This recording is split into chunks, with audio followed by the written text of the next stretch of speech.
The air feels warm and slightly damp as you slowly regain consciousness. There's no sound of traffic, no hum of electronics, no gentle vibration from your phone. Instead, there's only the distant echo of dripping water and the soft rustle of something shifting above you. You open your eyes to find a ceiling woven from reeds, with faint lines of sunlight slipping through narrow gaps. The light is orange and ancient. You're lying on a mat, rough and fibrous, laid directly on a cool stone floor that presses into your spine. Everything smells different. Earthy, smoky. There's a faint scent of burning wood mixed with something sweet, like dried petals or herbs that have been recently crushed. As you sit up, your muscles ache, stiff from a sleep that feels like it lasted a century. You glance around the small room. The walls are pale, made from plastered clay or whitewashed mud brick. There is no furniture, only a low wooden bench in the corner and a simple clay jug resting beside it. Light seeps in through the strands of a hanging reed curtain. There's no sign of anything familiar. No light switches, no clock, no clothes from your world. You lower your gaze and realize that your body feels strange. You're dressed in a simple cotton tunic, loosely tied at the waist with a woven cord. Your feet are bare, already smudged with dust. The air outside calls to you, filled with a rhythmic sound you can't quite place. Steady, deliberate, like the heartbeat of something alive. Pushing aside the curtain, you step into a world pulled straight from myth. The light is sharp and brilliant, forcing you to squint. Before you lies a city, vast and humming with life. Stone buildings stretch out in every direction, flat-roofed and warm under the morning sun. Walkways of black volcanic stone curve above canals, where canoes glide silently across water as clear as glass. You smell roasted maize, see bright cloths flapping in the breeze, hear voices raised in song, prayer, argument. People pass all around you, barefoot, dark-haired, straight-backed. Some carry baskets filled with herbs or fish. Others bear children on their hips, swaddled in brightly dyed shawls. No one looks at you directly, but you feel the presence of every glance. You're out of place. You know it. And so do they. Then you hear the drums. Deep, slow, thunderous. Boom, boom, boom. They rise from the center of the city like thunder from the ground itself. You turn instinctively toward the sound and see them. Two great pyramids towering above the rooftops, bathed in morning light. The nearer one is painted in red ochre, the other in sky blue. Between them lies a wide stone plaza teeming with people. Some kneel, some chant. Others prepare altars with bundles of flowers and obsidian blades. The smoke from incense rises in thin spirals, curling like spirits into the air. You begin to walk, pulled toward the center like iron to a magnet. A group of children run past, laughing, their feet slapping against the stone. A warrior in a jaguar skin cloak steps aside just long enough to let you pass, his eyes sharp and unreadable. You walk slowly, trying not to stare. But everything demands your attention. The way the light gleams on golden ornaments, the sound of a vendor shouting in a language you don't understand, the bitter smell of cacao being ground by an old woman near a canal bridge. This place is alive, and not just alive. Watchful, sacred, dangerous. You feel it in your bones, in your breath, in the prickling at the back of your neck. You are in Tenochtitlan, the center of the Aztec world, the capital of gods and warriors, a city where life and death walk side by side. You don't know how you arrived or why, but one thing is certain. You're not dreaming, you're not in control, and your first day in the Aztec Empire has only just begun. You take another cautious step into the morning sun, and that's when it truly hits you. Your body feels exposed. The tunic you wear is light and coarse, made of simple cotton woven by hand. It barely reaches your knees and shifts awkwardly with each movement. There are no buttons, no tags, no stitching that reminds you of the modern world. Around your waist is a sash, tied in a knot you don't remember learning. You feel the breeze against your legs and arms, bare, unfamiliar, vulnerable. You glance down and take in the rest of your appearance. There are no shoes.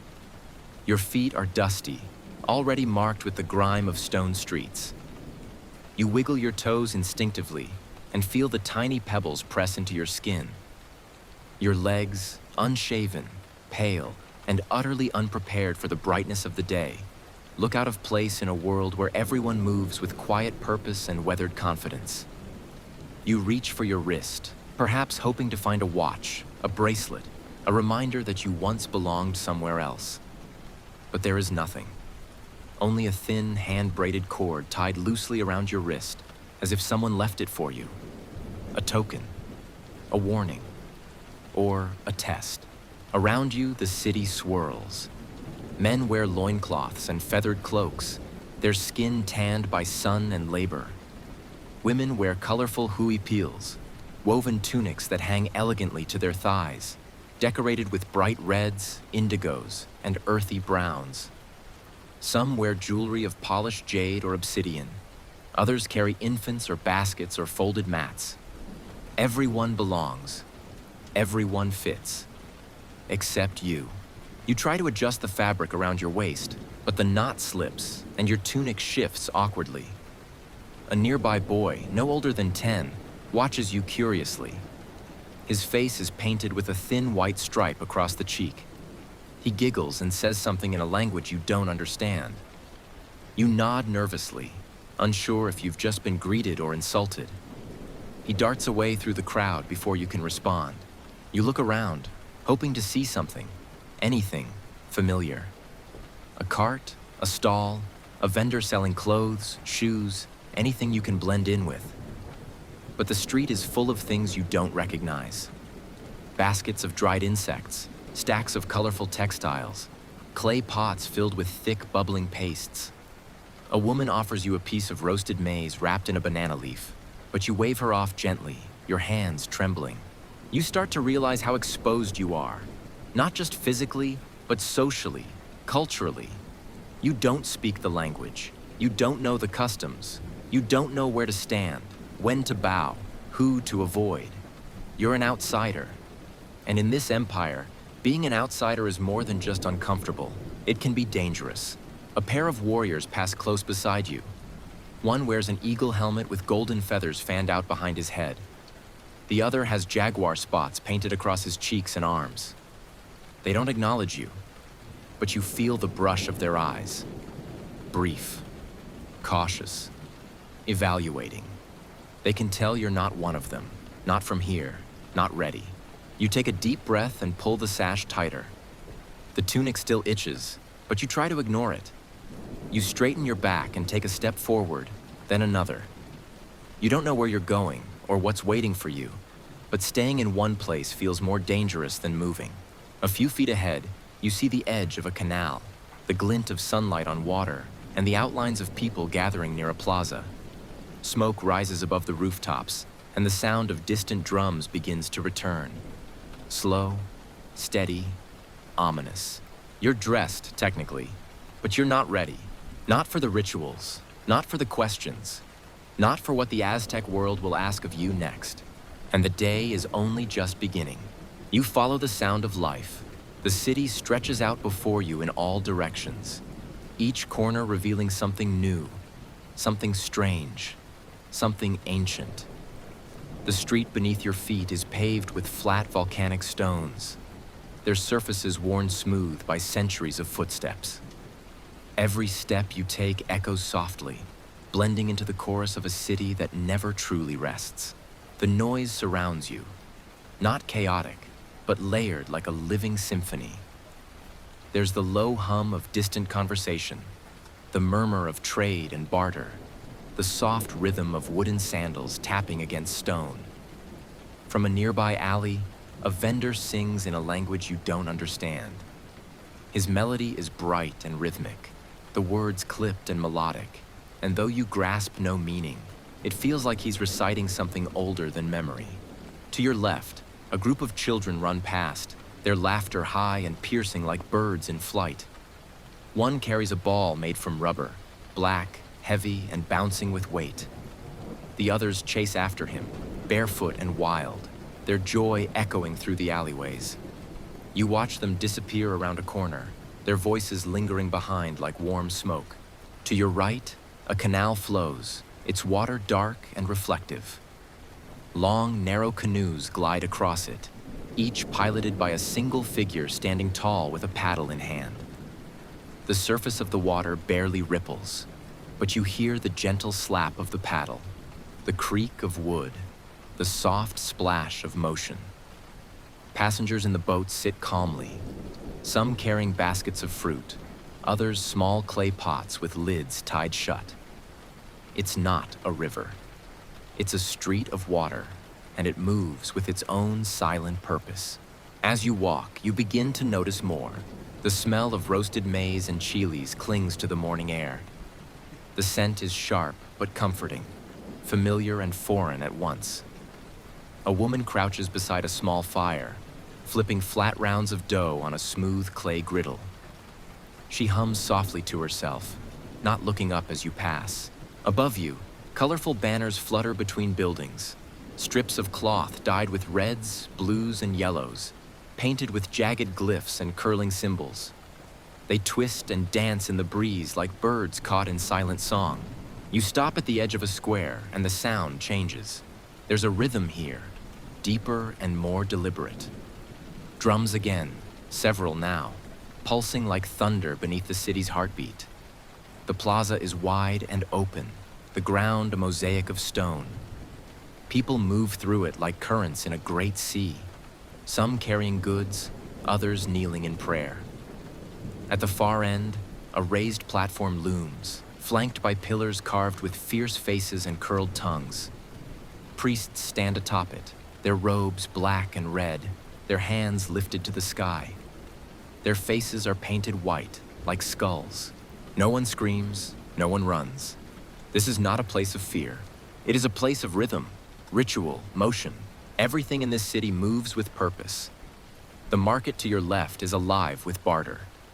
A man with a jaguar pelt around his shoulders haggles with a vendor over obsidian blades. A woman stacks green avocados in neat pyramids. Another sings softly as she braids flowers into long garlands. Everything feels choreographed, and yet organic, like a living body in perfect balance. You stand still, uncertain where to go, what to do. And yet no one stops you. No one pulls you aside or asks questions. You are a part of this now. A small, silent thread in a great tapestry of movement. A distant bell chimes once, long and low, and all motion slows. Faces turn toward the temple steps. Somewhere above, a priest raises his arms to the sun. A chant begins, low, drawn out, and slow, and the city listens. For a moment, the entire empire breathes as one. The sound of the chant deepens, rolling through the stone plaza like a wave. It begins with the priests, 3 voices, low and steady, intoning syllables that rise and fall like wind across water. Then the others join. Not everyone, not all at once. But in time, the market quiets. The canoes stop. The vendors bow their heads. The children hush. You feel it before you understand it. Something ancient, heavy, sacred. Your feet carry you closer to the edge of the gathering, drawn by the pull of something you cannot name. No one stops you. You move with care, each step deliberate. The stone beneath your feet feels warmer now, as if absorbing the breath of the crowd. At the base of the Great Red Pyramid, a group of men in feathered cloaks kneel in a perfect line, heads bowed, hands pressed flat against the stone. Behind them, 2 women spread bright flower petals, red and yellow, across the ground, tracing patterns in wide circles. Above, near the top of the staircase, a lone figure stands holding a clay bowl that steams in the morning air. The priest wears a long robe painted with serpents and moons. His face is white with ash, his eyes rimmed in black. He does not blink. He does not look down. The chant rises again. The voices echo off the walls of the surrounding buildings, creating a sound that feels like it has no beginning and no end. You don't know the words, but you feel their rhythm. It's in your breath now, in the soft pounding of your pulse, in the way your body begins to sway, almost without your permission. A boy walks past you carrying a bundle of copal incense. He drops a chunk into a brazier near the edge of the plaza, and smoke billows up in thick white spirals. The scent is unfamiliar. Sharp, woody, slightly sweet. It catches in your throat, makes your eyes water, but you don't move. You are watching something holy, something meant for gods, not tourists. Suddenly, the crowd shifts. Heads turn. From the northern edge of the plaza, a group approaches. A procession. Warriors in jaguar pelts, women in crimson veils, children carrying bowls of maize and cacao beans. And at the center, 4 men carry a platform draped in green cloth. On it lies a figure, still, silent, dressed in white, arms folded over his chest. Your breath catches. He is alive. His eyes are open, but his face is calm, resigned. Around his neck is a garland of flowers. His hands are painted red. The crowd makes way. There is no fear, no protest, only reverence. They carry him to the foot of the pyramid and wait. The drums begin again, slow, steady, impossibly deep. The priest descends a few steps, lifting the clay bowl above his head. The man on the platform is lifted. The priest begins to speak, his voice clear, even, cutting through the incense and the hush. The words are in Nahuatl, foreign and fluid, but the meaning bleeds through. This is an offering, a gift to the gods, a renewal. You take a step back, your breath shallow now. You know what's coming, even if you try to pretend you don't. Even if you hope that maybe you're wrong. The drums stop. A knife is drawn, obsidian, black and gleaming like glass. And still, no one turns away. No one screams. The man doesn't move. He's not bound. He's not resisting. He has given himself, willingly, for the gods, for the people, for the sun to rise again tomorrow. You look away, but not fast enough. The priest raises the blade. The crowd breathes in, and somewhere inside you, something ancient stirs. You walk away slowly, your feet unsure beneath you. The image lingers in your mind, even though you try not to hold it. The ritual felt too old to question, too sacred to interrupt. You were only a witness. No one looked at you with fear or pity. No one wept. The crowd simply returned to their rhythm, as if sacrifice were part of the morning, like sunlight or smoke. Your stomach turns. You're not sure if it's fear or hunger. Maybe both. The scent of food drifts on the breeze, drawing you toward a side street, narrower than the plaza but still busy with life. The stones here are wet from an earlier washing. You sidestep puddles, careful not to slip, and follow your senses. Smoke, spices, the faint crackle of heat. You pass beneath a woven canopy stretched across 2 homes and find yourself in a small market square, alive with color and scent. Women sit behind clay griddles, their hands moving quickly and skillfully. One rolls dough into flat discs. Another flips them with fingers hardened by time. A third stirs a bubbling pot over a small fire, sending up waves of steam scented with chilies and herbs you don't recognize. There's no rush here, no line, no menu, just the gentle choreography of work and tradition. You watch quietly until one of them notices you. She nods, not smiling, but not unkind, and gestures toward a flat stone bench nearby. You sit. Your body is tired in a way that feels ancient. A child, barefoot and curious, brings you a small clay cup.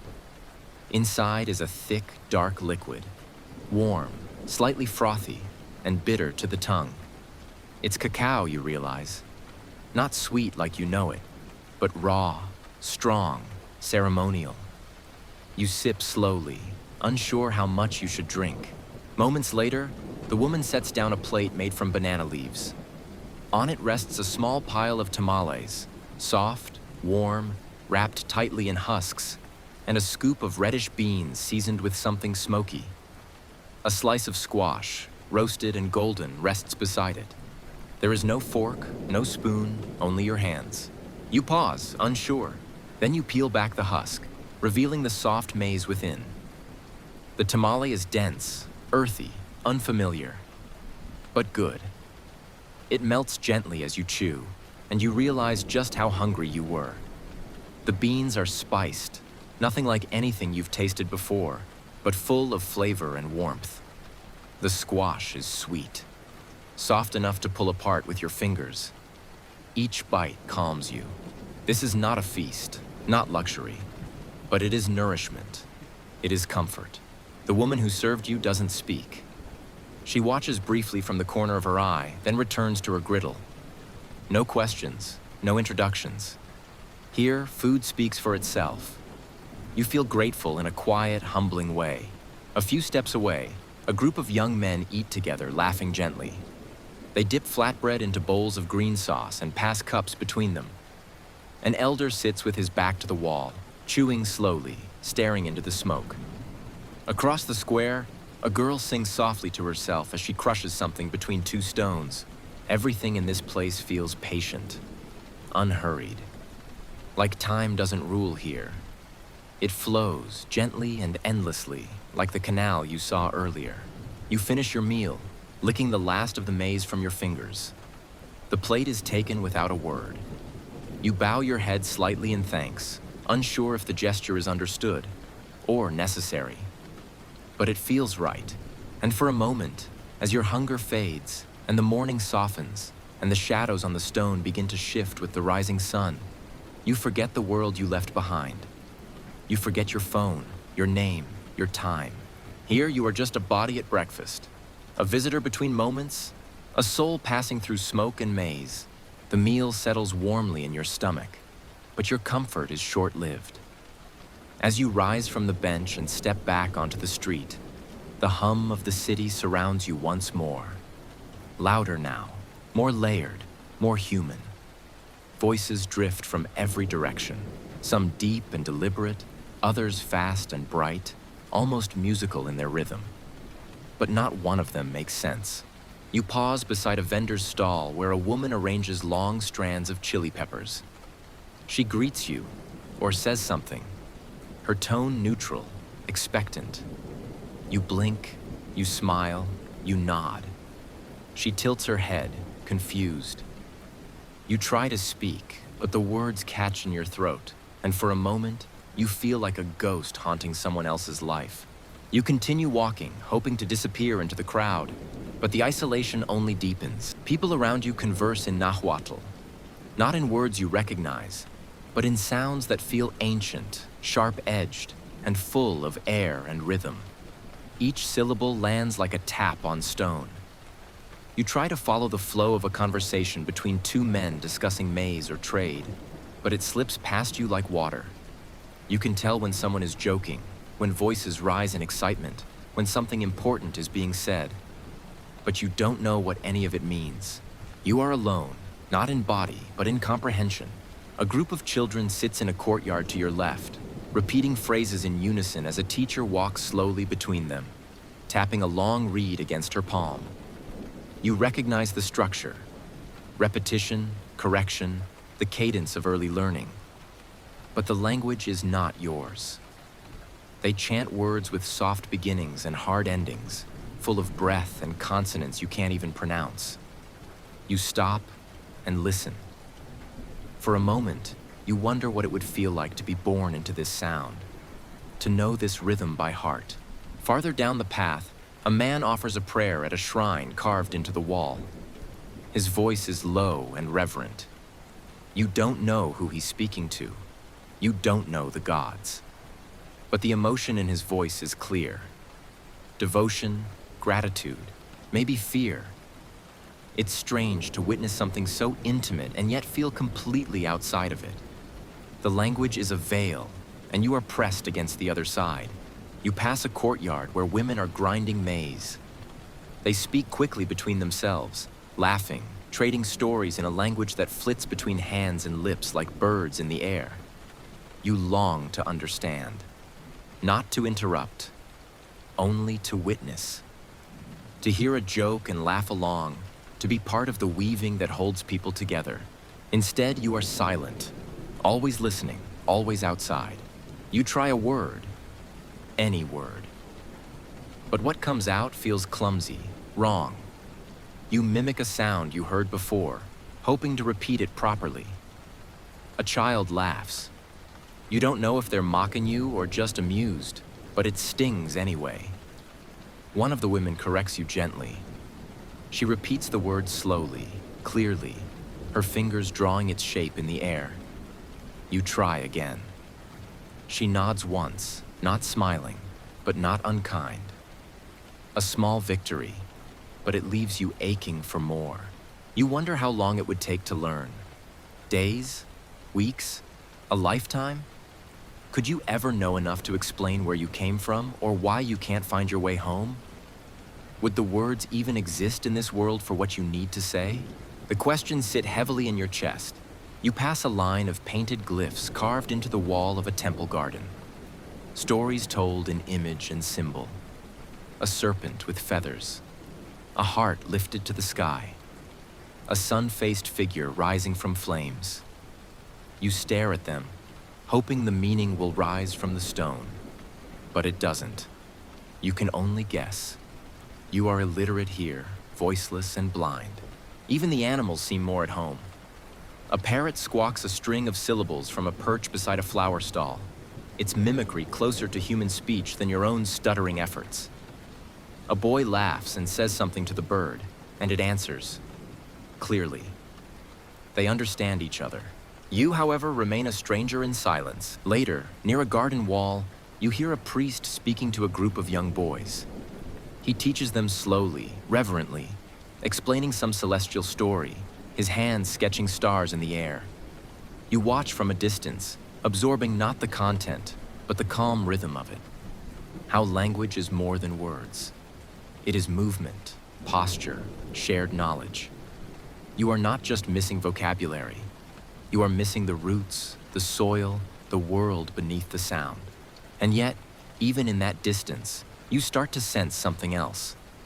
A heartbeat, a pattern. You may not understand the meaning of what is said, but you begin to feel the cadence of the place.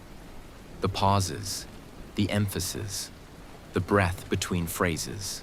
Maybe understanding begins there, not in speech, but in stillness. You say nothing for the rest of the walk. You listen. And in your silence, the city speaks to itself. Proud, alive, indifferent. You are not its subject. Not yet. But it allows you to listen, if only for a while. The morning ripens as you continue through the city, and with every step, Tenochtitlan reveals more of itself, not just in size, but in contrast. It is a place of shimmering beauty and quiet brutality, of sacred geometry and unseen fear. A city where gods walk beside men, and shadows stretch longer than the temples that cast them. You cross a stone bridge arching over a narrow canal. The water glistens beneath you, its surface patterned with lilies and floating leaves. You pause at the top and look out across the waterway. Small canoes glide beneath, steered by silent men with paddles worn smooth by use. On either side of the canal, green platforms of farmland stretch out. Chinampas, they're called. Floating gardens rooted in the lakebed, growing maize, beans, squash, and flowers in quiet order. Birds sing from reed roofs. Dragonflies skip over the water. For a moment, the city feels like a dream carved from light and color. You descend the bridge and turn onto a larger avenue. This one is wider and busier. Vendors shout in strong voices, calling out the names of their goods. Dried fish, honey, cacao, obsidian knives, jade beads. The smells are dizzying. Roasted chili, fresh tortillas, crushed herbs, smoke. People push past you, purposeful and fast. A man carries a cage of turkeys slung over his back. A woman balances a jar of pulque on her head with silent grace. Children weave between the grown-ups, their laughter bursting like firecrackers. To your left, you spot a shrine, a small one, barely taller than a man. A group of women gather around it, placing flower garlands and burning incense in clay bowls. One of them kneels, whispering something as she presses her forehead to the ground. Her voice trembles, not in fear, but in devotion. She leaves a piece of bread wrapped in a green leaf at the base of the stone. The others stand silently until she finishes, and together, they walk away. To your right, another world. You turn a corner and step into a narrower street, where the air feels heavier. The sun barely touches the ground here. The buildings lean close. There are no gardens, no laughter. A man crouches against a wall, his arms wrapped around his knees. His face is gaunt. His eyes are hollow. You slow your pace, suddenly aware of your breathing. Two figures pass you, one with a club slung across his back, the other wearing a jaguar mask carved from wood and painted black. They speak softly, urgently. You don't understand the words, but you understand the tone. This is not a place for questions. You quicken your step. At the end of the street, a large courtyard opens. It's quiet. A man stands alone in the center, practicing with a long spear. His movements are graceful, precise, like dance. He spins, strikes, resets. Every motion speaks of discipline, strength, control. On the far side of the courtyard, others watch from the shadows. You can't tell if they're warriors, priests, or something else entirely. A sudden shout erupts from the rooftops above. You look up and see a young boy racing along a flat roof, chased by another. They laugh, wild and unafraid. Their feet slap the sun-baked clay as they leap from one building to another. A woman leans out of a nearby window and yells at them, waving a cloth. They ignore her. Just beyond, a group of men lower a stretcher from a cart. On it lies a figure wrapped in cloth, still, motionless. They carry him into a building with a symbol painted in red on the door. You don't need to understand the language to know it's a place of healing. Or death. You keep walking and the city shifts again. A wide public square opens in front of you. Clean, bright, orderly. Stone benches line the edges. Tall poles display banners of woven cloth that snap in the rising wind. Young warriors practice archery in perfect silence. You stop to watch them, so focused, so still before the release. A trainer barks instructions. One boy fires too early and is struck lightly with a stick across the back. He does not flinch. He resets. Fires again. Tenochtitlan is not one thing. It is not just gold and feathers and drums. It is a breathing paradox. It feeds its people with maize and chocolate, then sends them to war. It builds gardens upon lakes, then spills blood on sacred altars. It raises priests who chant to the sun and men who disappear into alleys never to be seen again. You are beginning to understand the truth of this place. Not through its words, not through its explanations, but through its rhythm, its duality, its beautiful danger. You pass by another courtyard where murals stretch across the walls. Painted in ochre and black, they depict battles, sacrifices, and dreams. One shows a warrior pulling a heart from a beast of smoke. Another shows a woman rising from the earth, crowned in stars. You linger there beneath those symbols, your fingers brushing the cool stone.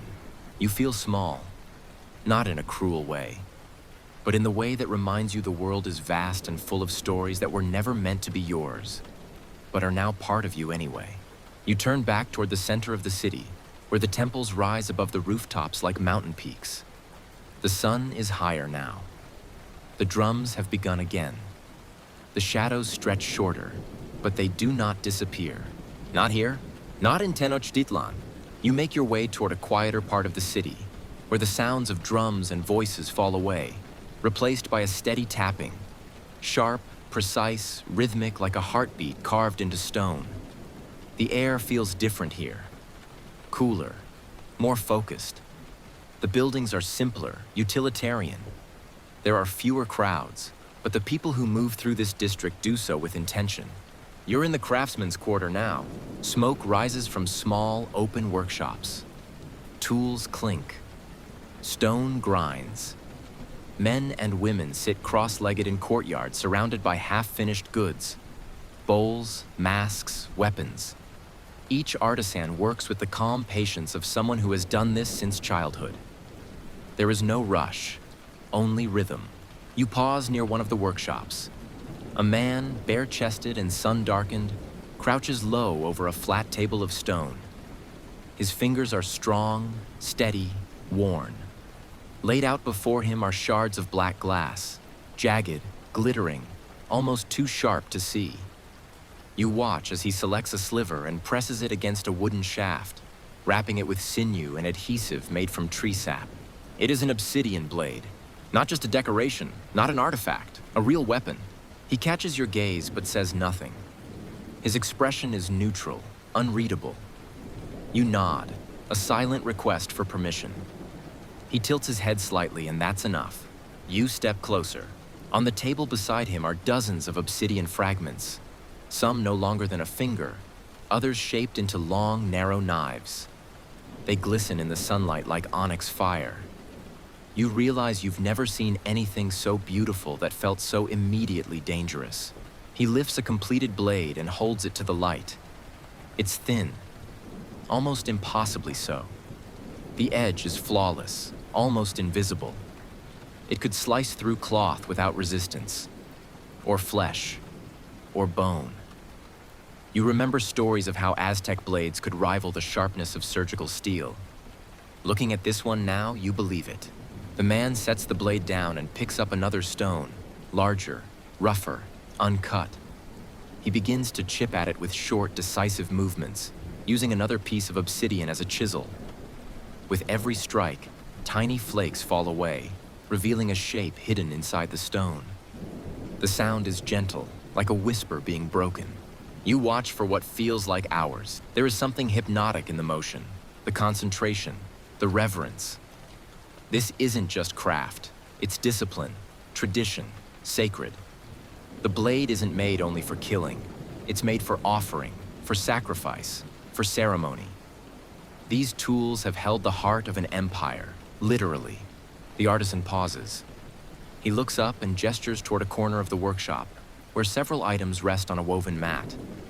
An obsidian-tipped spear, a ceremonial dagger, a small mirror framed in gold. You step forward and kneel beside them. You can see your reflection in the mirror, your face stretched and warped in the black glass. You look strange, out of place, like a shadow wearing a mask. A whisper of movement behind you. You turn your head slightly. Another man has entered the space, taller, dressed in a jaguar cloak. A warrior. He exchanges words with the artisan. You catch only fragments, but you hear the tone. Urgency, preparation. There is something coming. A conflict? A ritual? You can't tell. The artisan selects a blade, one of the longest, and hands it over. The warrior examines it without expression, then nods. He turns and leaves as silently as he came. You remain still for a long time. The blade is gone. The silence returns. The artisan continues his work as if nothing passed between them at all. You rise slowly and step away from the table. You walk in silence past more workshops, past more weapons, past rows of obsidian shards catching the sun like stars trapped in black ice. You realize that beauty here is never just for beauty's sake. It has weight, it has edge, it can protect or destroy. And somewhere deep in your chest, you feel it again. That cold reminder, you are not prepared for this world. The sounds of metal and stone fade behind you as you follow a narrow street bordered by flowering trees and whitewashed walls. The rhythm of the city changes once more. Less noise, Fewer traders, more structure. Here, the spaces are quieter, more orderly. You feel it in the way the wind flows gently through open courtyards, in the clean lines of the buildings, and in the disciplined pace of those who pass by. You've entered the heart of learning. A large stone building stands ahead, its gate open. Children, boys of varying ages, walk in small groups through the entrance, silent and serious. Each wears a simple tunic, cinched at the waist, their heads shaved or cropped short. No laughter, no chatter, only discipline. You pause at the threshold, uncertain, until a man gestures for you to pass. He does not speak. You bow your head slightly and follow. Inside, the space opens into a wide rectangular courtyard. At its center, boys sit in rows on woven mats, their backs straight, their legs folded. A teacher walks slowly among them, hands clasped behind his back, his face stern but not cruel. The boys repeat his words in unison. Calm, focused, with precision. Their voices rise and fall like tides, every syllable sharp and deliberate. You don't understand the language, but you understand the structure. This is not play. This is formation. You watch as a boy stumbles over a word. The line falters. The teacher stops. Silence. Then, without raising his voice, the teacher lifts a reed switch from a nearby table and taps it lightly across the boy's shoulders. Not out of anger, but as a lesson. The boy nods. He repeats the phrase again, this time perfectly. The group continues, the rhythm restored. Discipline is not cruel here. It is expected. It is the way the world makes sense. On the far end of the courtyard, a smaller group of older boys practices drills with wooden staffs. Their movements are rigid, timed, choreographed. A trainer calls out commands, each word followed by a quick strike, a block, a pivot. Dust rises beneath their feet. They sweat, but do not complain. This is warrior training, even for those who will never see battle. In this world, even learning is preparation for survival. A man in ceremonial robes enters the courtyard. The chanting stops. The boys lower their eyes. The priest speaks slowly, invoking names you cannot understand. Huitzilopochtli, Quetzalcoatl, Tlaloc. He is not only a teacher, he is a guide of spirit and order. The children listen not only with ears, but with posture, stillness, breath. A gong sounds. The boys rise and form lines, moving toward a side hall. You follow at a distance. Inside, the space darkens. Walls of stone and wood, lit only by shafts of sunlight pouring through narrow slits above. Carvings line the walls, serpents, fire, stars, men holding hearts aloft. A teacher stands before a great circular calendar carved into the stone. He points to one glyph, then another, tracing the passage of time with reverence.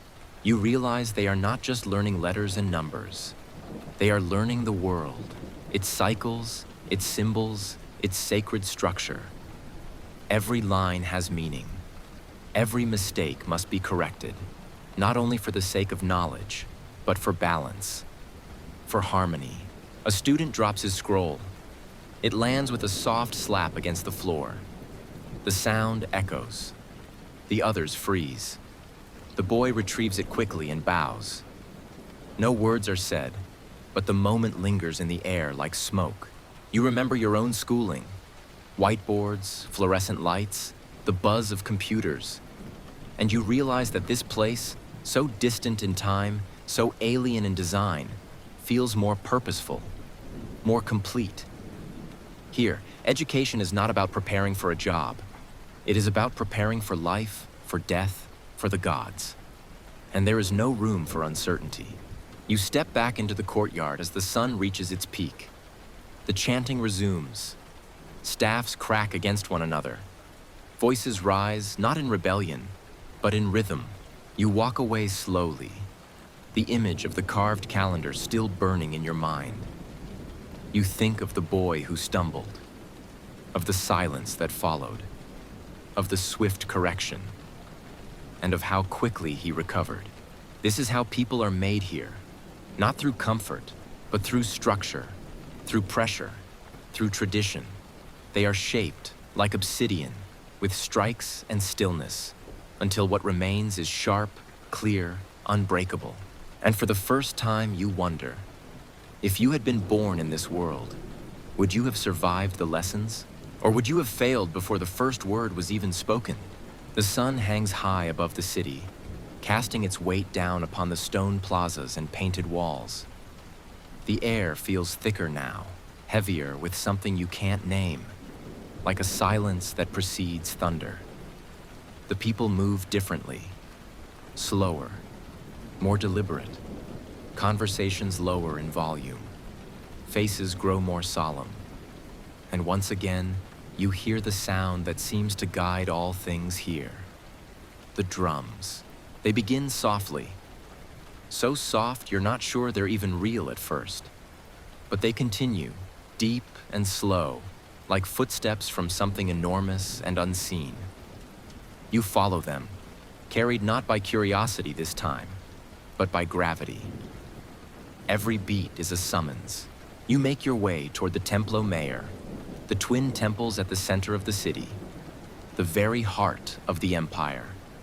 The pyramids rise into the sky, one painted in red, the other in blue, symbols of fire and rain, war and fertility.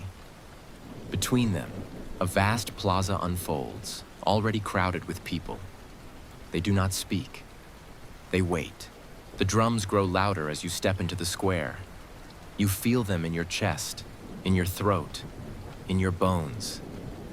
Each beat draws you closer until it feels like the city itself is breathing.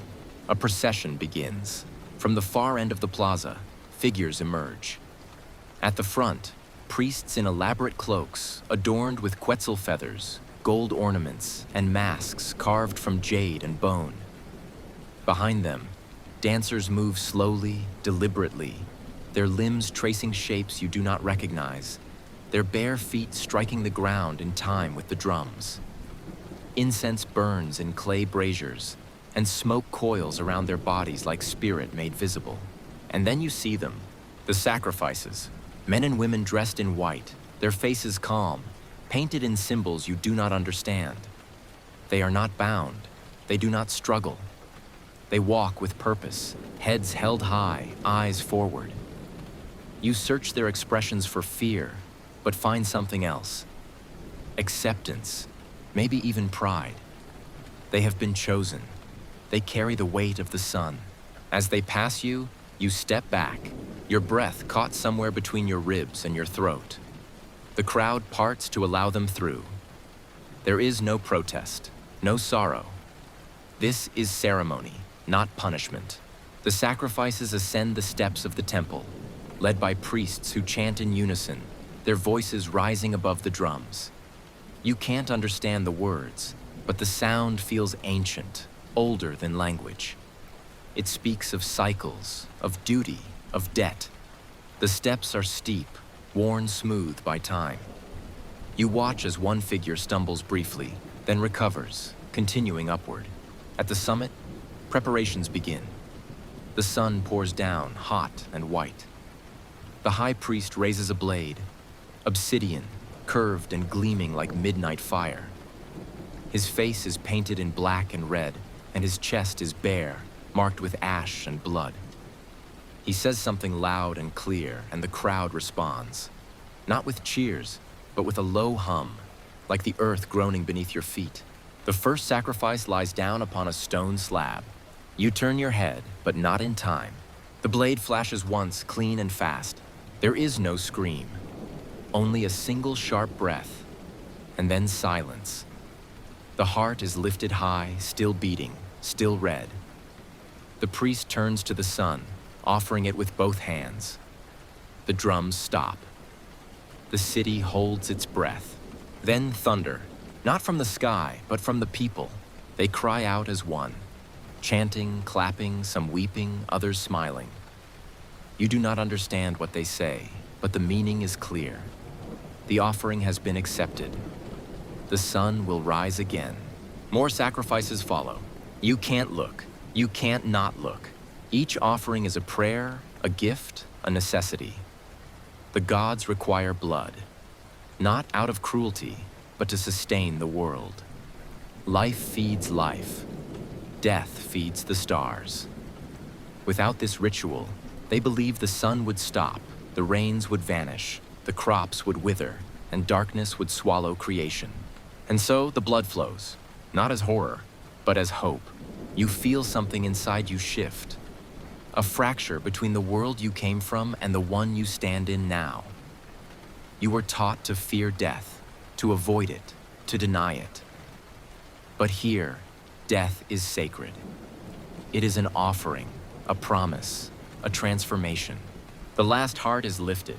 The drums resume, slower now, fading.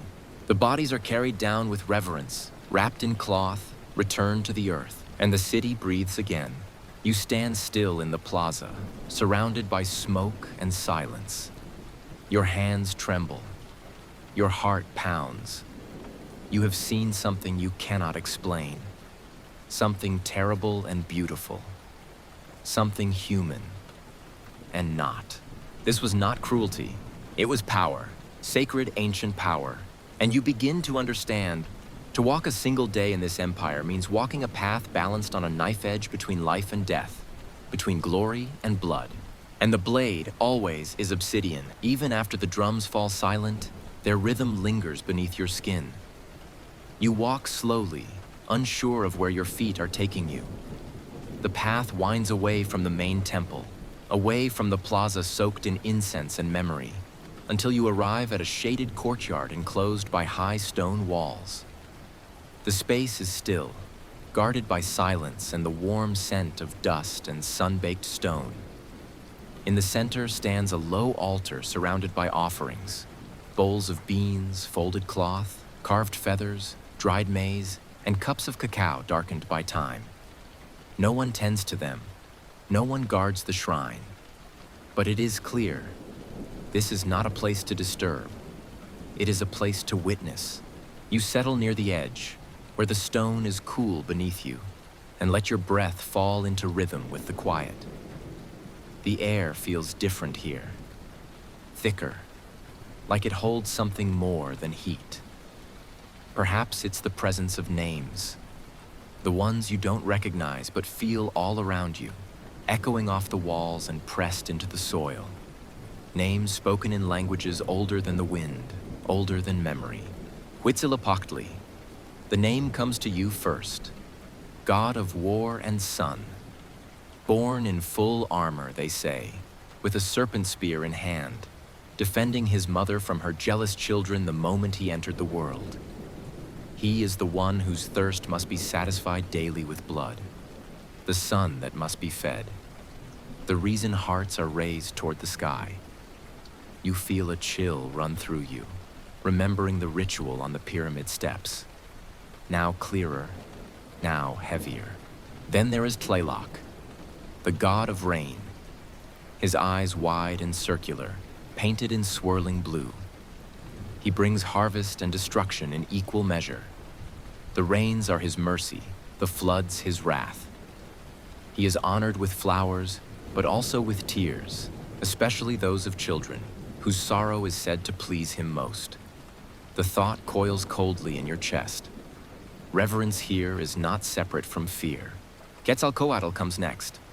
The feathered serpent, a god of wind and wisdom, of dawn and creation.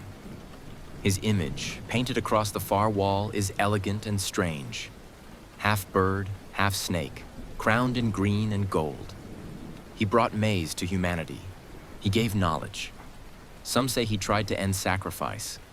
Others say he was betrayed and fled to the east. His face in the carvings is gentle, but you sense the weight of exile behind his eyes. And still the gods continue. Tezcatlipoca, the smoking mirror, the god of night and destiny. His obsidian eye sees through all deception. He is chaos and mystery, shadow and sorcery. Where Quetzalcoatl creates, Tezcatlipoca destroys, but not always cruelly. Sometimes, destruction is the only way to clear the path. You read their stories in the murals, in stone glyphs and painted symbols curling across the walls. Serpents devour stars. Fire bursts from caves. Blood flows from hearts into the mouths of gods that are neither man nor beast. You don't know the names for all of them, but you begin to understand something deeper. These gods are not distant deities who live in unreachable heavens. They are here, in the maze, in the wind, in the lightning, in every breath and death. And they are not to be ignored. Your gaze falls on a basin filled with water near the altar. You lean over it, expecting to see your reflection. You do, but not only yours. The surface shimmers strangely, and for a moment, you think you see other shapes behind your image. Feathers, flame, bone. You blink and the vision is gone, but the feeling remains. A breeze moves through the courtyard. No leaves rustle, no birds call, but you sense presence. Not threatening, not exactly, but awake, aware. And that's when you realize you have walked into their world, a place where gods are not symbols, but forces that live and breathe through everything. You are a guest here, at best, an intruder, at worst. You have no offerings, no prayers, no language to speak to them. And yet you are seen. You stand quietly, lowering your head, not out of fear, but out of instinct, out of respect. And as you step away from the altar, back into the sunlit street, you carry the weight of their gaze with you. Not a burden, not entirely, but a reminder. You are walking through a city not ruled by kings or warriors, but by gods. Gods you've never heard of, but who have always been here, waiting. The sun has begun its slow descent, and with it, the shadows stretch longer across the stone streets. The city grows quieter in its own way, though never still. You walk without a clear direction now, following the gentle rhythm of the day as it carries you into a new part of Tenochtitlan. This district feels different. You notice it in the way people move, with more control, more certainty. Their shoulders straighter, their gazes sharp. Young men jog past in formation, barefoot and silent, their steps in perfect unison. A trainer watches them from the side with folded arms, offering no praise, only presence. You follow them to an open courtyard, walled on all sides but open to the sky.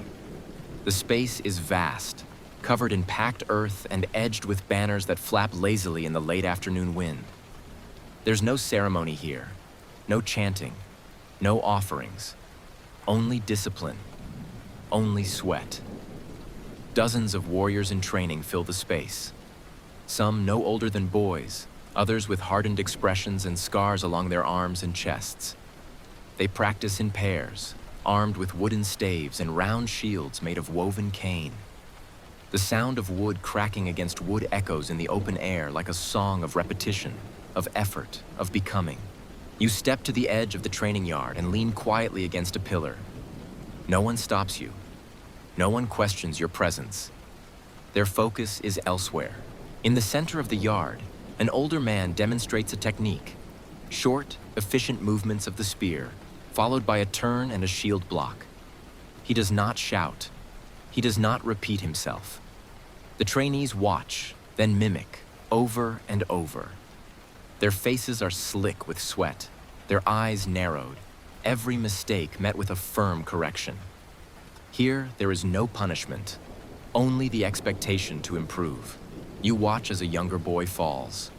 His opponent strikes too quickly, and the boy hits the ground hard, his breath knocked from him. For a moment, he stays there, still and stunned. No one moves to help. The trainer waits. The boy rises on his own, picks up his staff, and nods. The drill begins again. Pain, it seems, is not an interruption here. It is a teacher. You shift your gaze to another part of the courtyard. Along one wall, several warriors sit in silence, tending to their weapons. Obsidian blades are examined carefully, edges tested with fingertips that know exactly how much pressure is too much. Others repaint their shields with symbols you don't understand. Jaguar spots, eagle feathers, stars, blood-red spirals. These are not decorations.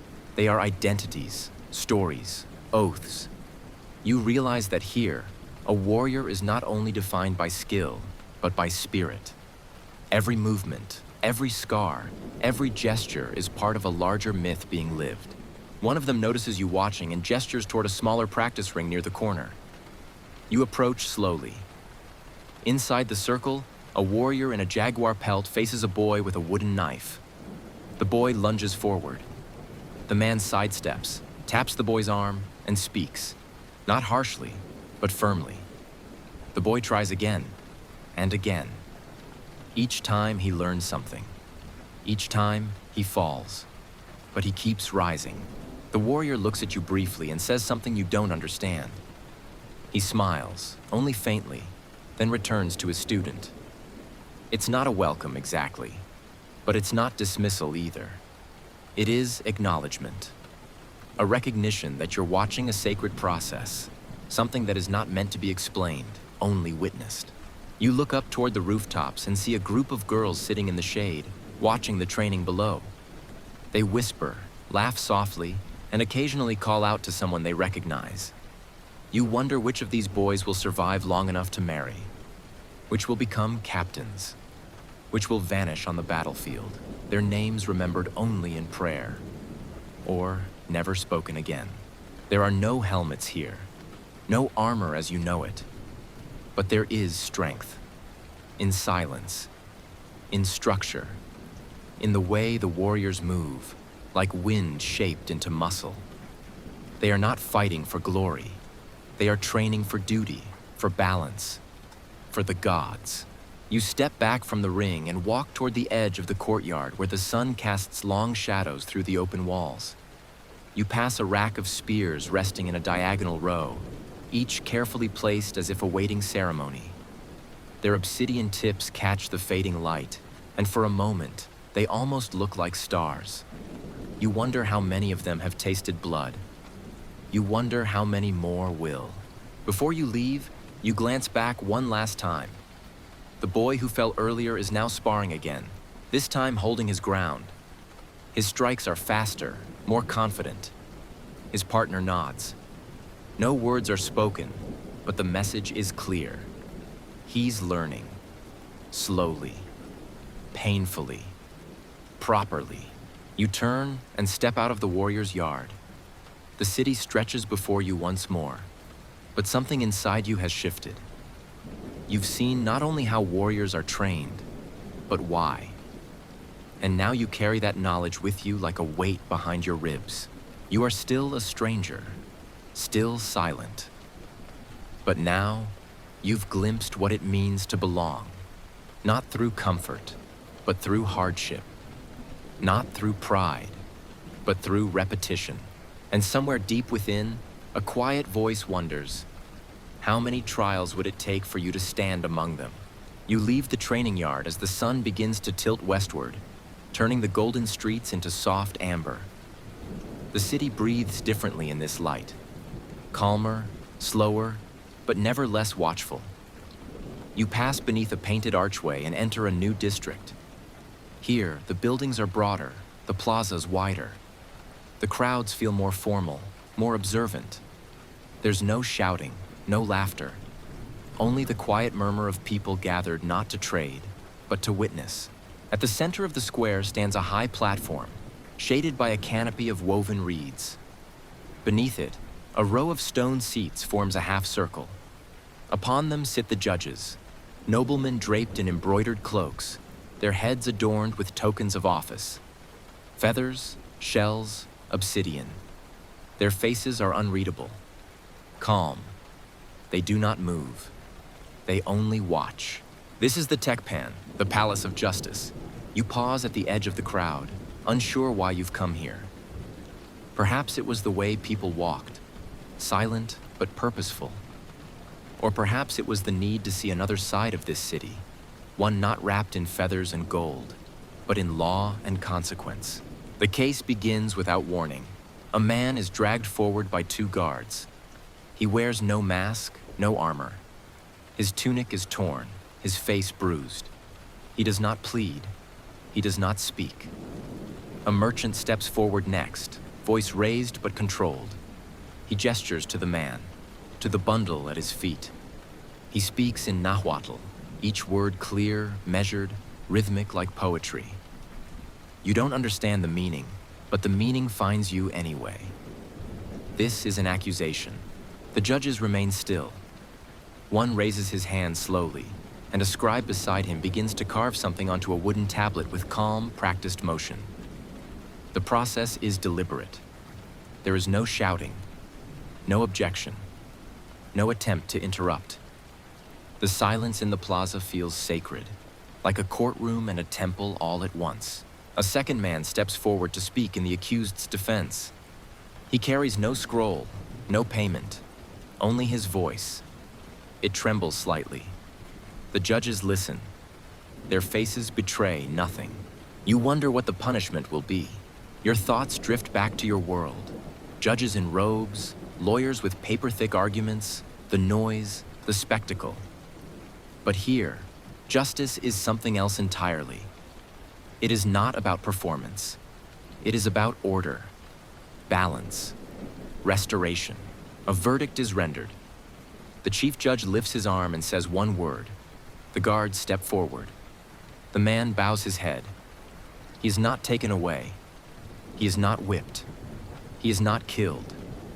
Instead, he's handed a basket of cloth and seeds, perhaps a repayment, a burden to carry, a way to restore the balance he broke. Justice here is not always about punishment. It is about responsibility. Then the next case begins. A woman is accused of betrayal. She stands tall, her hands clasped. Her accuser speaks quickly, passionately, his voice shaking with anger. The judges do not interrupt.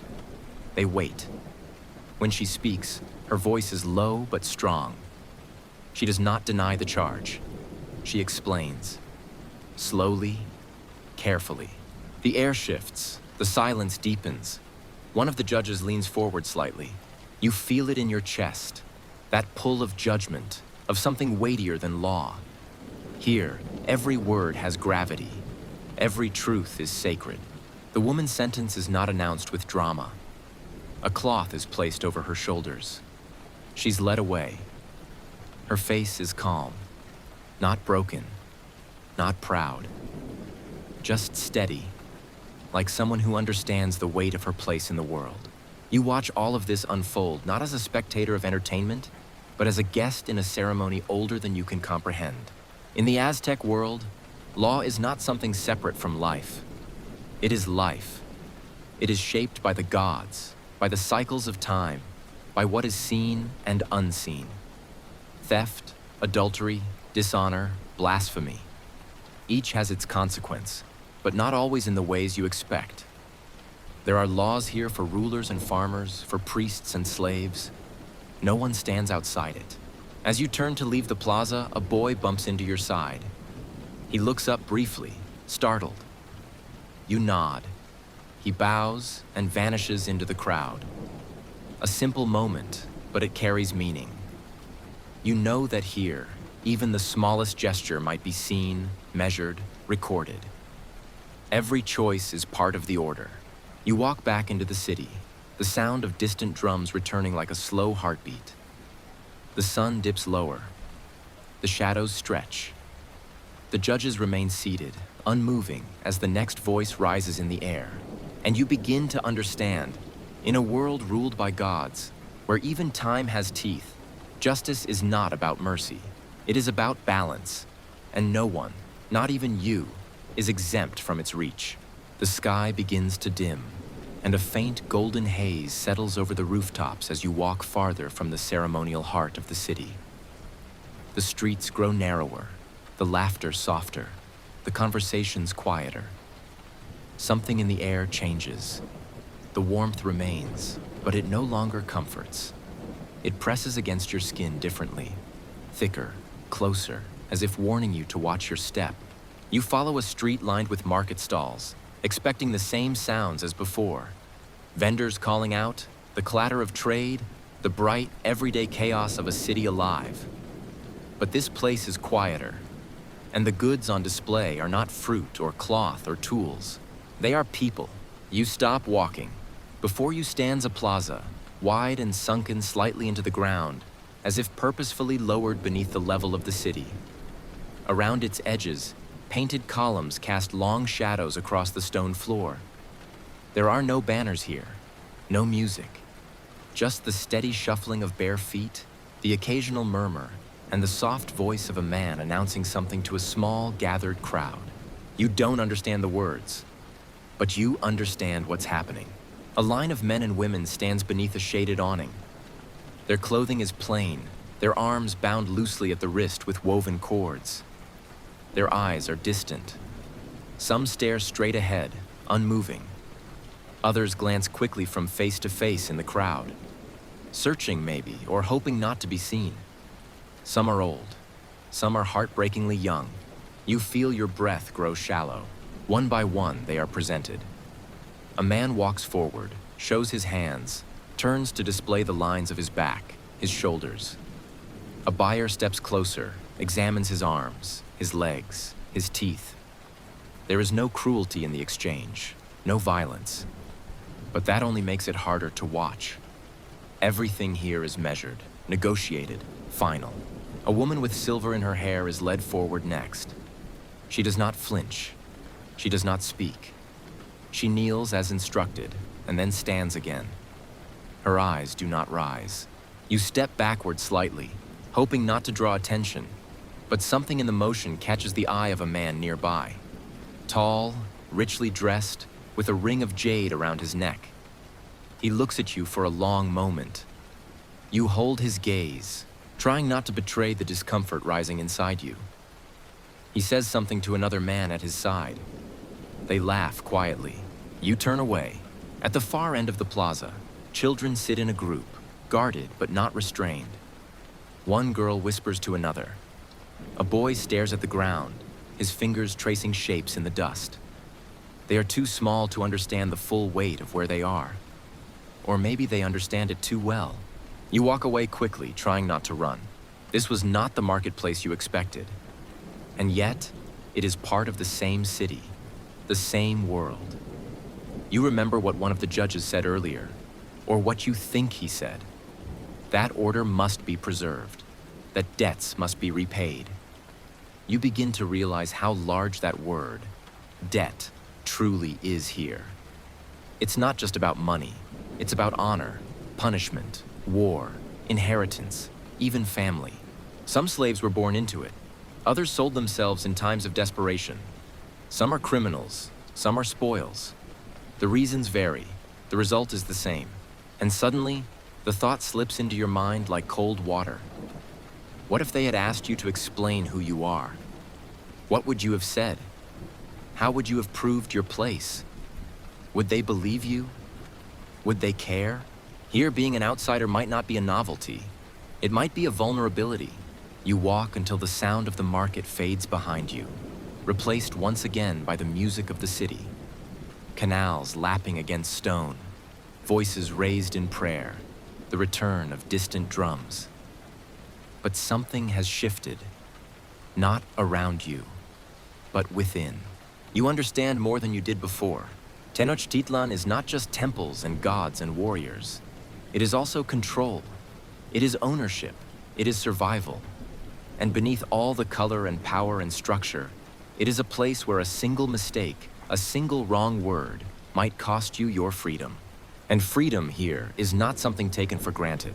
It is sacred and rare.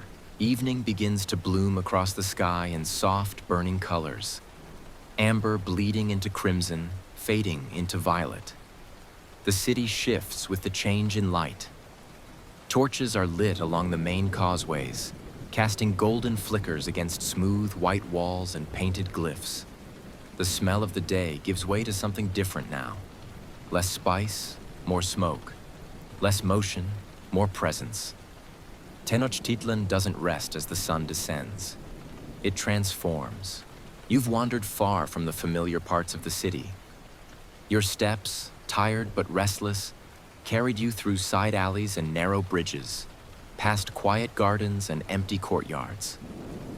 But it's here, as you turn into a colonnade wrapped in creeping vines and carved serpents, that you feel it most clearly. A presence, as though the very stones beneath your feet are aware of you. Someone is watching. You try not to show it. You slow your breath. You keep walking. But the sensation grows stronger, like the air is thickening behind you. Then a voice calls out, not harsh, but firm. You stop. Turn. Two men stand in the shadows of the pillars, dressed in simple robes, their faces calm but unreadable. They do not carry weapons. They do not shout. One raises his hand and gestures for you to follow. You hesitate, not out of fear yet, but out of uncertainty. Until now, you've been invisible, a guest, an observer, but now you've been seen. Not by the market or the guards or the vendors, but by those who matter, by the temple. You follow them. The men walk slowly, not looking back. They say nothing. You pass through wide walkways lit with fire bowls carved from obsidian and stone. The air smells of resin and wet earth. The torches hiss as you pass them, casting shifting shadows along the high walls etched with gods whose eyes seem to follow your every move. The silence deepens. At the edge of the sacred district, a massive stairway rises from the earth like the spine of a sleeping god. You remember it from before, the great temple pyramid, its twin shrines at the top glowing faintly in the firelight. But now you see it differently, not as a structure, but as a mouth. A threshold, a place where things go and don't return the same. You don't climb it. Instead, you're led to a smaller building near its base. Its entrance is narrow, flanked by carved jaguar heads with open jaws. Inside, the darkness is complete at first. Then your eyes adjust to the flickering torchlight. The chamber is small, circular, with walls covered in paintings of flame, wind, blood, stars. You are not alone. 4 priests stand in the room, their robes marked with red and black spirals. One holds a bowl filled with smoke. Another carries a staff adorned with feathers and copper bells that chime gently as he moves. The third speaks your name, or at least a version of it. Something close to the sound, but not quite right. It echoes strangely in the room. You want to ask how they know it, but no words come. One of them steps closer and studies your face. Not cruelly, not kindly. Like an astronomer reading the stars for signs of weather. He reaches forward and touches your forehead with 2 fingers dipped in something dark. Paint. Or ash. He marks a line across your brow, then a dot on each cheek. The gesture is neither threatening nor comforting. It feels ceremonial, like preparation. They do not speak to you. They speak around you. You are not the subject of the ritual. You are the object. Another priest lifts a clay bowl filled with water and places it before you. You kneel, not because you're told, but because it feels expected. Your hands tremble as you dip your fingers into the bowl. The water is cold, scented faintly with crushed leaves and flowers. You wash your face as they do, mimicking their movements, though you don't know the meaning. They nod. You have passed the first part. Then one of them asks a question. You don't understand the words. But the tone is clear. It is a request, or a test. He waits. You hesitate, then speak softly.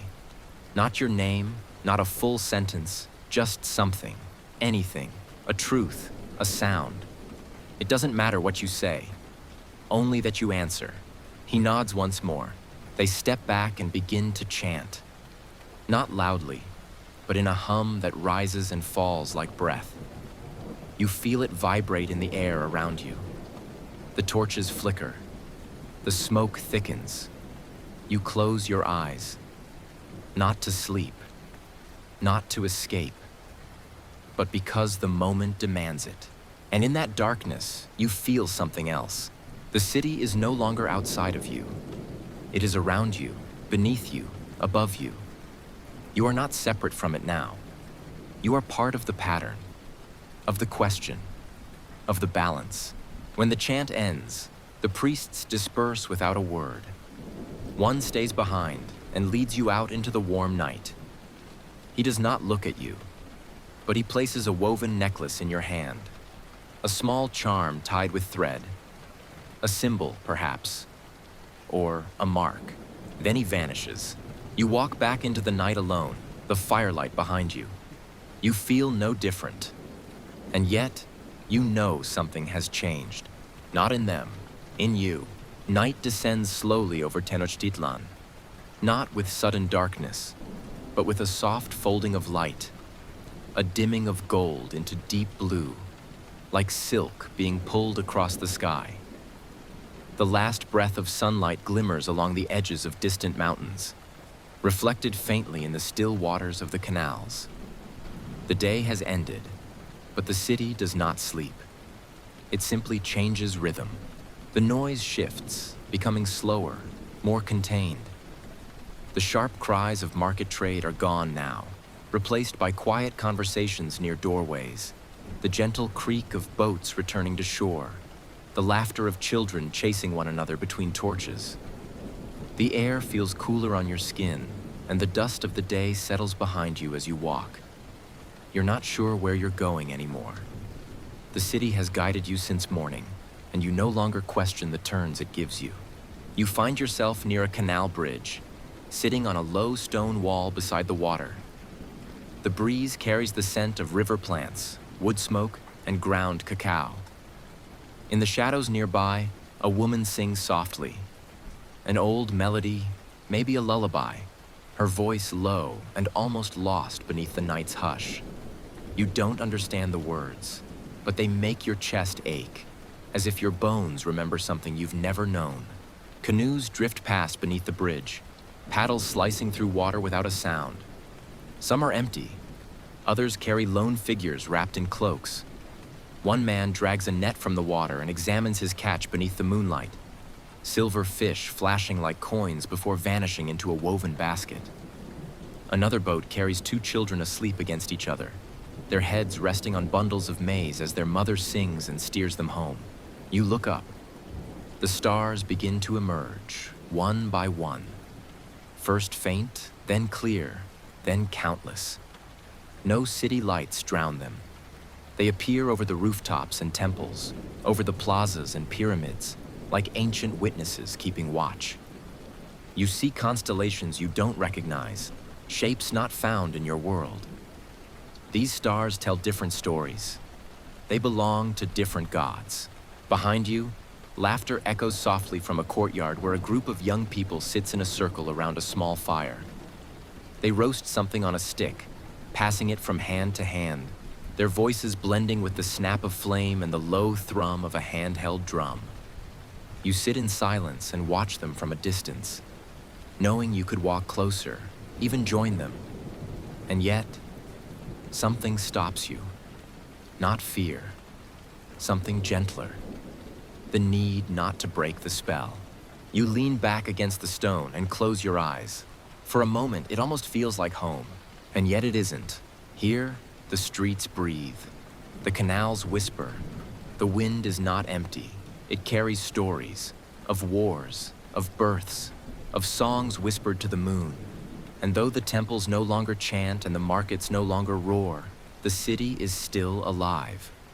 Beneath your feet, it waits, watches, endures.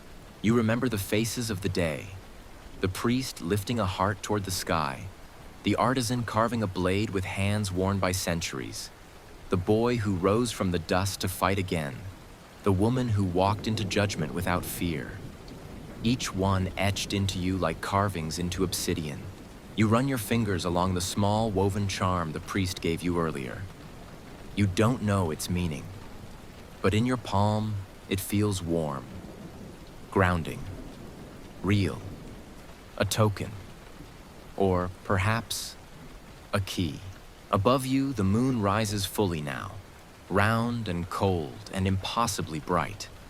Its light spills across the city rooftops, tracing the outlines of pyramids and palaces, temples and huts. You can see the glint of gold in the distance. Maybe the temple top, maybe a headdress, maybe just the firelight reflecting in your tired eyes. You don't know what time it is. You don't know if time matters here, but your body begins to feel the weight of the day. Your shoulders ache, your feet throb, and your mind, though still full of images and sound, begins to slow, to drift, to settle.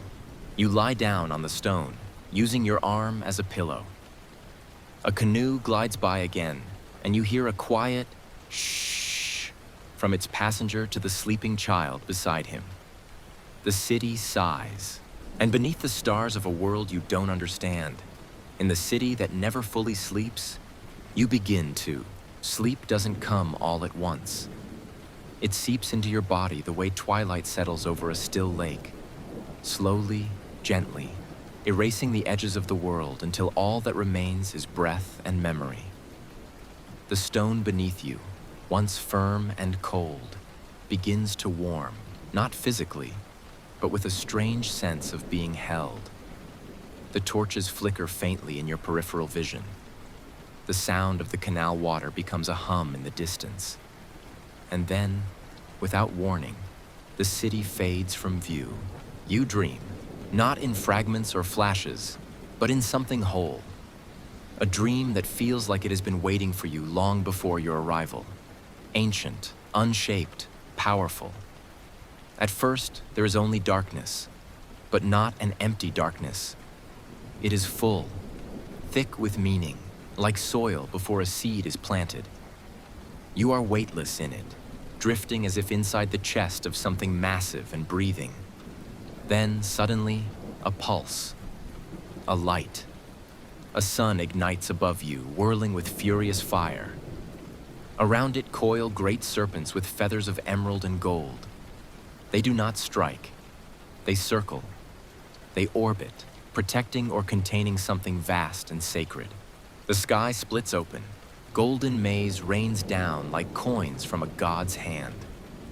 It scatters across an invisible floor below, and where it falls, warriors rise, fully formed from the soil, their bodies strong and silent. Obsidian knives in their hands, shields strapped across their backs. They walk forward not in rows, but in rhythm. Behind them comes a woman dressed in bones and starlight.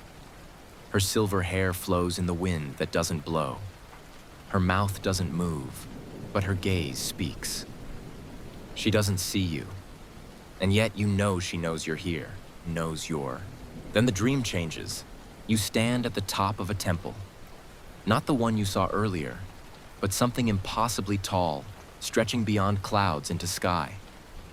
Tenochtitlan spreads below like a living map. Fires burn in spirals. Music rises from every corner. The canals shine like ribbons of polished obsidian.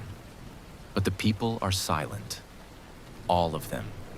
Tens of thousands standing still, looking up at you. You glance down. Your hands are red, wet. In one of them, a heart.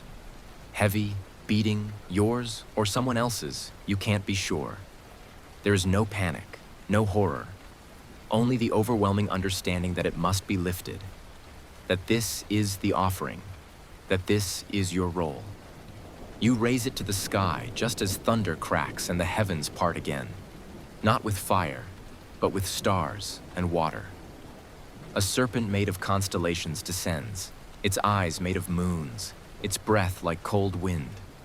It circles the temple and curls itself around you. You don't move, you don't fall. You are taken upward, spiraling into the cosmos, past suns and ruins and floating cities made of memory. You pass a mirror held by a shadow. A god with no face stares back. Tezcatlipoca, whose obsidian glass shows you not who you are, but who you might become. And then comes the flayed one, Sipe Totec, holding out a skin like a robe. He does not ask, he offers. The message is clear. Transformation is not given. It is taken. Chosen. Survived. You reach toward him and wake, not in a bed, not in a home, but back on the stone ledge, beside the canal where stars still reflect on dark water. The moon remains above, unchanged, patient. Somewhere, a dog barks once in the distance, then silence again. You're breathing fast, but your body hasn't moved. Your fingers are clenched. The charm around your neck is warm. You sit upright, still caught between that other world and this one. The dream lingers, not in images now, but in feeling, like smoke in your chest, like the fading taste of something ancient on your tongue. You don't remember every detail, and yet, somehow, you do. Not logically, but with something deeper. You were seen. You were taken somewhere. You don't know where. But you are not the same as you were before. And though the stars above remain the same as when you closed your eyes, something behind them has shifted. Something remembers you now. Morning does not greet you gently. There is no sunlight warming your face, no breeze to stir your hair. Only heat. A dull, steady heat pressing against your chest, your neck, your back. It clings to you like a second skin. You try to sit up, but the effort feels distant, like lifting a stone that belongs to someone else's body. You're not well. Your skin is damp, not with the dew of dawn, but with sweat that will not dry. Your head feels too light and too heavy all at once. A deep ache hums behind your eyes, and the world tilts slightly when you try to stand. You press your hand against the stone for balance and feel its warmth, not from the sun, but from the fire building within you. Something's wrong. You try to move, slowly, cautiously, each breath a measured task. The city is beginning to stir around you. You can hear it, the low murmur of voices, the slap of feet on stone, the distant beat of morning drums. But everything sounds muffled, as though you're listening from underwater. Shapes blur at the edges of your vision. People pass, but their faces don't stay with you. Time bends and folds. You stumble toward a shaded archway, hoping for relief, for quiet. But the sun catches your shoulder before you make it, and the burn it leaves on your skin is too sharp, too real. You gasp. Your knees buckle slightly. You brace yourself against the wall. A woman nearby pauses, watching you. Her expression is unreadable. Concern or suspicion, you can't tell. She says something to someone behind her, and within moments, two figures approach. They do not speak to you, they simply guide. One takes your arm gently, the other supports your back, and you are led through narrow paths that spiral like a dream. You can barely keep your eyes open. The light hurts. The air feels too thick. Your stomach churns with every step. You want to ask where they're taking you, but your tongue feels too large, too dry, as if it doesn't belong to you.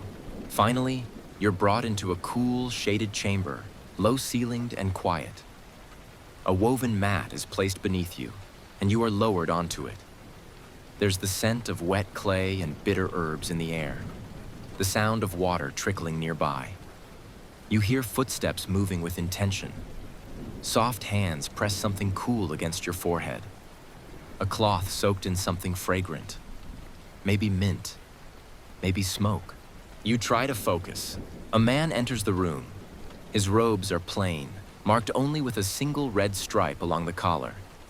His hair is bound with thread, his eyes lined with kohl. He kneels beside you, silent, observing. He doesn't ask questions. He doesn't offer reassurances. He listens to your breath, to your pulse, to something in you that you cannot hear. Then he begins. You feel his fingers press against your temple, his palm against your chest. He murmurs words you don't recognize, not prayers, not instructions, just sounds, shaped and released with care. He uncorks a small flask and pours liquid along your shoulders. It's cold at first, but then it burns. The pain is not sharp, but spreading, like heat blooming beneath the skin. You don't resist. You don't understand. But you trust. Because you must. Because here, illness is not just a failure of the body. It is imbalance, misalignment, a warning that something inside you has stepped out of harmony with the world. You drift.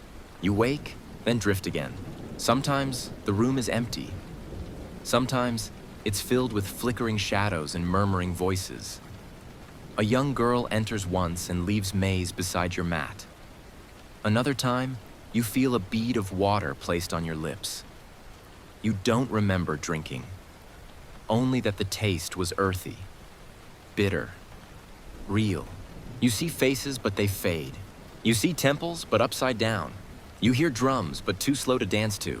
You sleep, but it's not rest. It's waiting, as if your body is being rewoven, one thread at a time. Then, at last, there is stillness. Not health, not clarity, but stillness. Your fever breaks like a cracked dam, leaving your limbs drenched and trembling, but quieter. Your breath becomes yours again. The city, once distant and distorted, begins to return in pieces.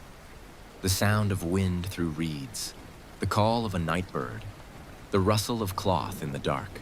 You are not healed, but you are here. You survived something you cannot name. And in a place where survival is never guaranteed, that is enough.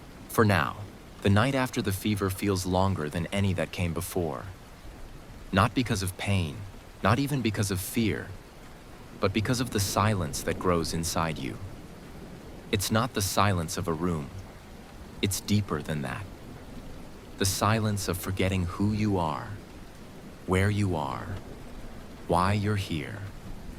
As if sleep has slipped past the body and begun to press against the soul. At first you think you're dreaming again, but there are no gods in this dream. No temples, no stars, only darkness, dense and endless. You're floating in it, weightless and unheld. There are no voices, no ground beneath your feet. Only the vague feeling that something important has already been lost, and something else is trying to take what remains.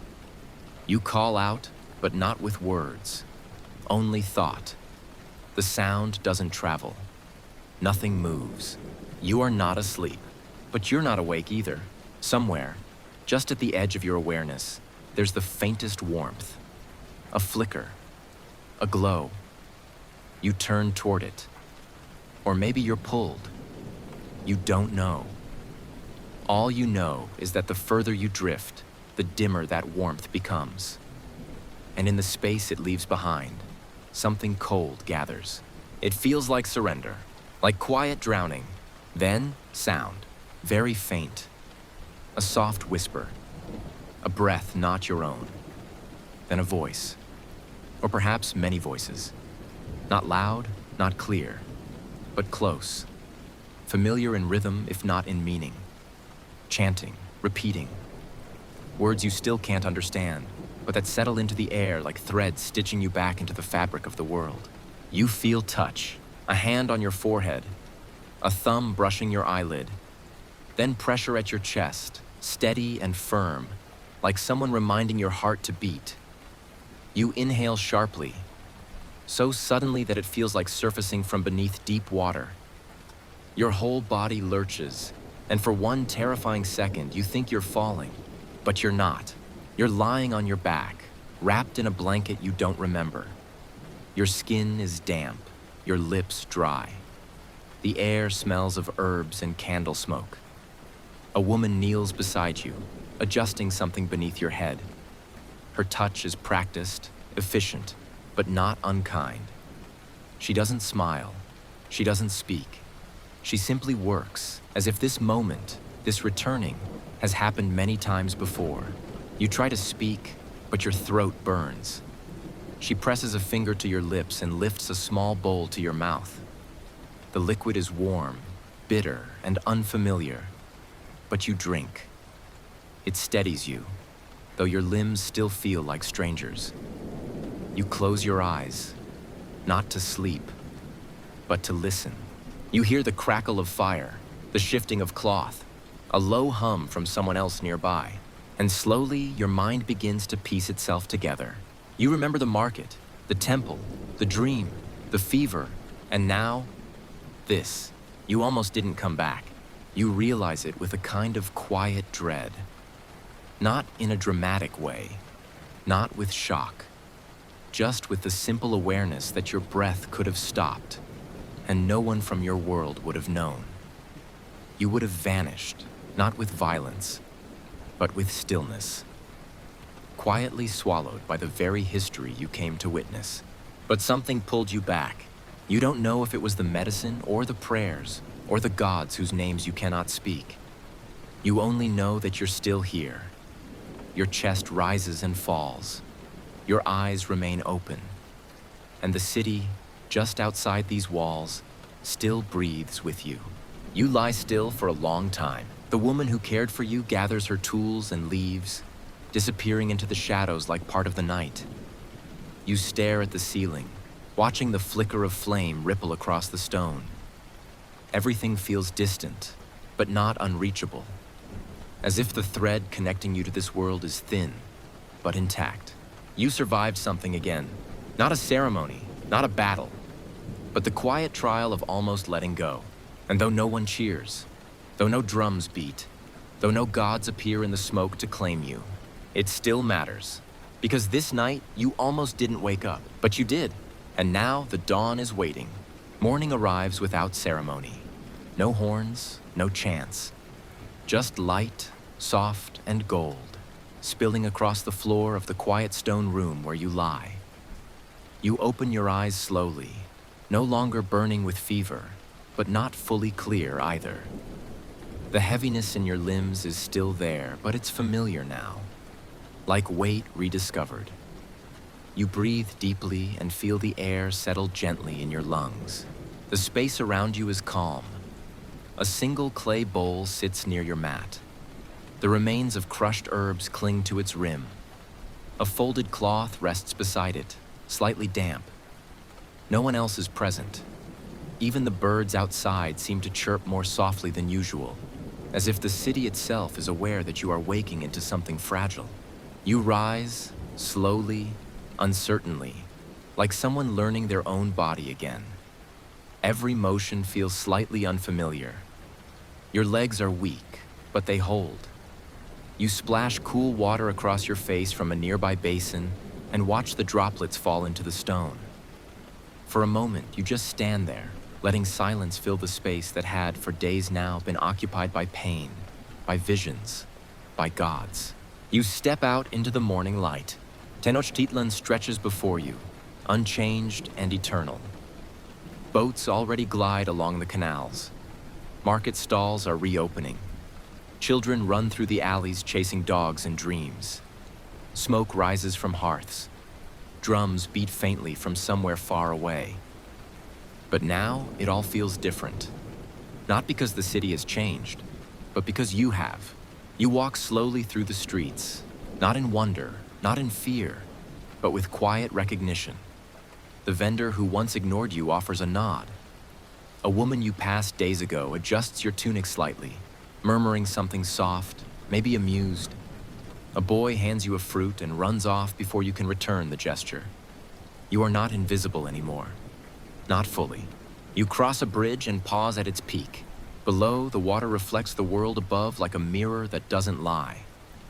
You see the pyramids, the homes, the sky.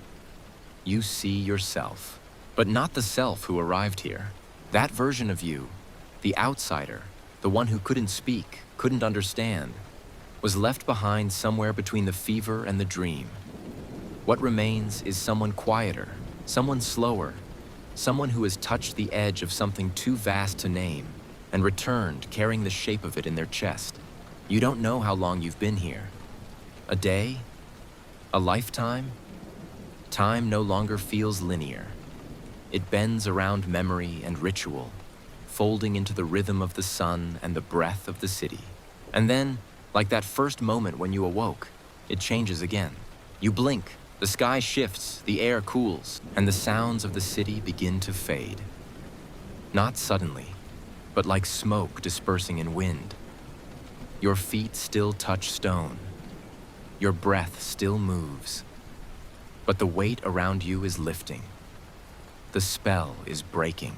You're going home. You don't know how you know, but you know. The city fades behind you. Not crumbling, not vanishing, but returning to where it belongs. Into history, into myth, into the space between stories and stars. You feel your body lighten. The sounds of your own world begin to return.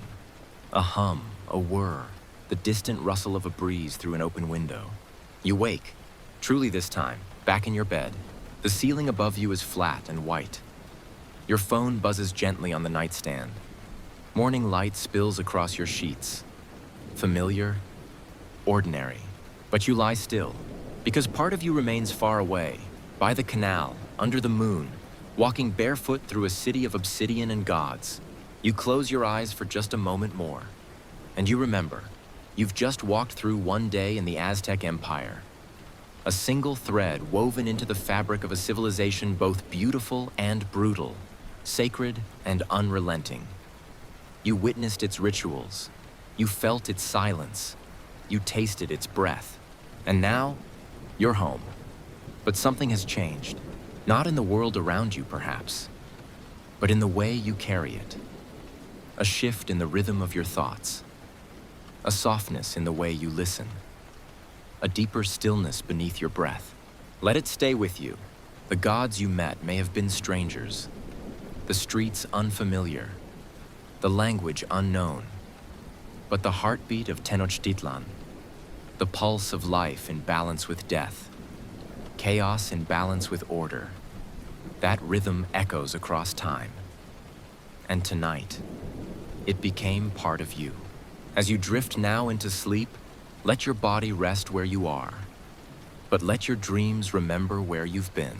And if you ever find yourself waking beneath another sky, barefoot, with obsidian dust clinging to your skin, you'll know you were there, and the gods remember. Good night, traveler.